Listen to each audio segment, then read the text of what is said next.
Attaquons maintenant le rapport de fidélisation des visiteurs. Dans cette leçon, nous allons voir comment GA4 rapporte les données de fidélisation dans ses rapports. Ce rapport de fidélisation comprend des mesures qui montrent si les internautes reviennent sur votre site web, à quel point ils sont engagés et leur valeur moyenne à vie. En haut des rapports, nous pouvons connaître le nombre d'utilisateurs nouveaux et connus. Donc les utilisateurs qui viennent sur votre site web pour la première fois, ainsi que les utilisateurs qui ont déjà visité votre site web. N'oubliez pas que le nombre de nouveaux utilisateurs peut être affecté par un certain nombre de facteurs tels que les personnes qui effacent les cookies sur leur navigateur ou les personnes qui utilisent des navigateurs extrêmement sécurisés. La carte suivante montre la fidélisation des utilisateurs par cohorte. Cette carte vous montre le pourcentage des utilisateurs qui sont revenus sur le site web après un jour et le pourcentage d'utilisateurs qui reviennent après 7 jours. Modifions la plage de date pour faciliter la compréhension. Sélectionnons la plage de date actuelle et sélectionnons le mois calendaire. Maintenant, quand nous regardons la carte de fidélisation des utilisateurs par cohorte, le premier jour du mois est à l'extrême gauche. Ainsi, le pourcentage que nous pouvons voir rapporté pour le premier jour est le pourcentage d'utilisateurs qui sont venus le premier jour et sont également revenus le deuxième jour.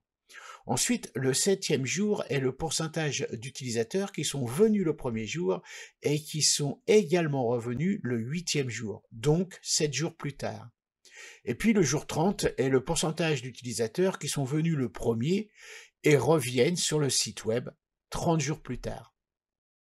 Ensuite, nous pouvons voir l'engagement des utilisateurs par cohorte. Cette carte est similaire à la carte de fidélisation des utilisateurs de cohorte, mais au lieu d'afficher le pourcentage d'utilisateurs qui reviennent, elle montre le temps d'engagement moyen lorsque les gens reviennent après 7 et 30 jours.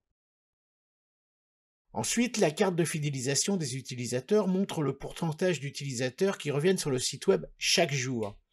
Le graphique est lu de gauche à droite. Ainsi, à l'extrême droite se trouve le dernier jour de la plage de date que nous avons sélectionné. C'est le jour 0. Et puis à droite, nous pouvons voir les 42 derniers jours de fidélisation des utilisateurs. Nous pouvons dire que 100% des nouveaux utilisateurs sont inclus pour le jour 0, puis ils abandonnent car seul un petit nombre de ces utilisateurs décident de revenir sur le site web. Nous avons ensuite la carte d'engagement de l'utilisateur. Celle-ci est également lue de gauche à droite et indique le temps moyen que les utilisateurs récurrents passent sur le site web chaque jour. Enfin, la carte de valeur à vie indique la valeur à vie moyenne associée aux utilisateurs connus sur 120 jours. Encore une fois, cette carte est lue de gauche à droite, de sorte que la valeur moyenne initiale d'un utilisateur est sur la gauche, et nous pouvons voir que la valeur moyenne à vie augmente à mesure qu'ils reviennent et génèrent des revenus supplémentaires. Ceci conclut notre leçon sur l'analyse de la fidélisation des visiteurs.